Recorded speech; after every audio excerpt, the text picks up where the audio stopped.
Olha, parece que existe um abismo, um verdadeiro buraco, entre o que as mulheres com endometriose no Brasil acham que comem e o que de fato está no prato delas, sabe? E é exatamente isso que a gente vai investigar hoje. Vamos mergulhar fundo nos dados de uma pesquisa super completa para entender essa história e o que ela diz sobre a busca por mais qualidade de vida. 3.034. Guarda bem esse número, porque é sério, não é só uma estatística. É a voz de mais de 3.000 mulheres com endometriose aqui no Brasil que abriram o jogo e contaram tudo sobre seus hábitos alimentares. Isso nos deu, assim, uma base de dados riquíssima para a gente poder explorar. E o que será que elas contaram, né? Basicamente, o prato de cada dia, o que elas comem no café, no almoço, no jantar. E isso é incrível, porque pela primeira vez a gente tem um retrato, assim, em larga escala, da nutrição de quem convive com a endometriose. E olha, já adianto, os padrões que apareceram são bem surpreendentes. Então, a pergunta que não quer calar é: o que essa montanha de dados revela afinal? O que isso nos conta sobre os desafios, sobre as estratégias de alimentação de quem tem endometriose no Brasil? Bom, chega de papo e vamos direto para os dados para descobrir. Ok? Para começar a responder isso, a gente vai fazer um verdadeiro raio-x dos hábitos alimentares. Vamos dar uma olhada na estrutura mais básica mesmo, no dia a dia. E a primeira peça desse quebra-cabeça é o ritmo das refeições. Olha só que interessante, a maioria, mais de 1.200 mulheres, faz 2 refeições completas por dia.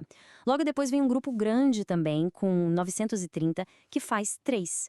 Isso já começa a nos dar uma pista, né? Uma ideia de como é a estrutura da alimentação no geral. Mas calma, a quantidade de refeições é só o comecinho da história. O que é realmente fascinante, o que me chamou muita atenção, é o contraste que a gente encontra entre o que elas percebem e o que elas fazem de verdade. Vamos dar uma olhada em como elas se veem. Quando a gente pergunta direto para elas, a autoavaliação é, na maioria das vezes, positiva. Um número bem expressivo classifica os próprios hábitos como bons ou regulares. Então, à primeira vista, parece que está tudo sob controle, né? Que elas sentem que estão no comando da dieta. Só que é aqui que a história fica mais complexa. Por quê? Apesar dessa percepção positiva, olha só esse dado. Quase 63%, mais da metade, não segue nenhuma dieta específica. E é aqui que está o pulo do gato, sabe? Essa desconexão entre a percepção e uma ação mais direcionada. É isso que a gente vai explorar agora. Beleza, então vamos mergulhar de cabeça nos alimentos. O que está sendo consumido de verdade?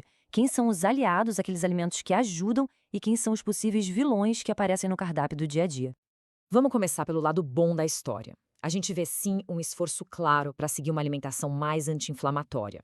O azeite de oliva, por exemplo, está na frente, com mais de 1.500 mulheres usando direto. Logo depois vem verduras, legumes, ovos. São escolhas muito boas que mostram que existe uma consciência sim sobre o que ajuda a combater a inflamação. Mas essa é só metade da história. Porque apesar dessas escolhas bacanas, o outro lado da balança também pesa, e pesa bastante. O consumo de alimentos que podem ser inflamatórios ainda é uma realidade muito, muito presente. E os números aqui, gente, são de cair o queixo. Olha o açúcar. Quase 2.000 mulheres consomem 1 quilo ou mais por mês. 1 quilo. E com a carne vermelha, o cenário é bem parecido. Quase metade das entrevistadas come carne vermelha 3 ou mais vezes na semana. E a gente sabe, né, que os dois têm um potencial inflamatório bem conhecido. E a lista dos vilões não para por aí, não. Frituras industrializados também aparecem com força. Para quase 1/4 das participantes, esse tipo de comida faz parte da rotina pelo menos 3 vezes por semana. É mais um fator inflamatório sendo adicionado ali na dieta, né? E o fast food, como fica? Bom, aqui tem uma notícia boa. Uma parte considerável, mais de 1.000 mulheres, consegue evitar completamente, o que é ótimo. Mas, por outro lado, para muitas outras, ele ainda é um hábito, seja semanal ou mensal, o que só mostra como é difícil escapar totalmente desse tipo de alimentação hoje em dia. Bem, com esse cenário todo, que é bem complexo, muitas mulheres acabam buscando reforços para ajudar na saúde. E é aí que entra a suplementação. Vamos entender agora qual é o papel dos suplementos nessa jornada? E essa é uma jornada que acontece em 2 etapas, basicamente. Primeiro, a decisão de suplementar. Cerca de 30% das mulheres fazem isso. Mas o mais importante, o ponto crucial mesmo, é o segundo passo. A grande maioria delas, 77%, faz isso com orientação profissional. Isso é um sinal muito claro de responsabilidade, de um cuidado consciente com a própria saúde. E o que elas estão buscando nesses suplementos? Olha, esse top 5 aqui diz muita coisa. Ômega 3, cúrcuma, vitamina D, não é uma lista qualquer, né? Todos esses suplementos estão super alinhados com estratégias para dar um suporte para o sistema imune e para combater a inflamação. Isso mostra que a busca é muito, muito direcionada. E toda essa história, essa complexidade da dieta, a busca por suplementos, tudo isso leva a gente a um ponto que é fundamental. Talvez seja a parte mais reveladora de toda a pesquisa: a busca intensa por informação. Essa frase aqui, sim, já ouvi falar, mas não sei do que se trata, ela era uma das opções de resposta e resume perfeitamente o que 852 mulheres sentem. É algo que a gente vê muito, né? Aquela distância enorme entre ouvir falar de um assunto e entender de verdade o que ele significa. E esse sentimento fica claríssimo nos números. A grande maioria, mais de 1.700 mulheres, já ouviu falar da tal dieta anti-inflamatória. Mas, na prática, poucas realmente seguem. O que isso nos mostra? Que existe um público enorme que já tem uma noção do tema e está super aberto para aprender mais. E só para a gente deixar todo mundo na mesma página, o que é essa dieta anti-inflamatória, afinal?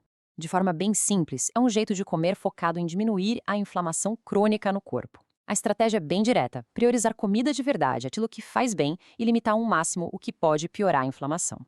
E se alguém ainda tinha alguma dúvida sobre o interesse nesse assunto, bom, esse número aqui acaba com qualquer dúvida.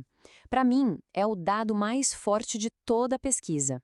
Mais de 2.900 participantes disseram com todas as letras que querem mais informação sobre a relação entre dieta e endometriose. É um número gigantesco.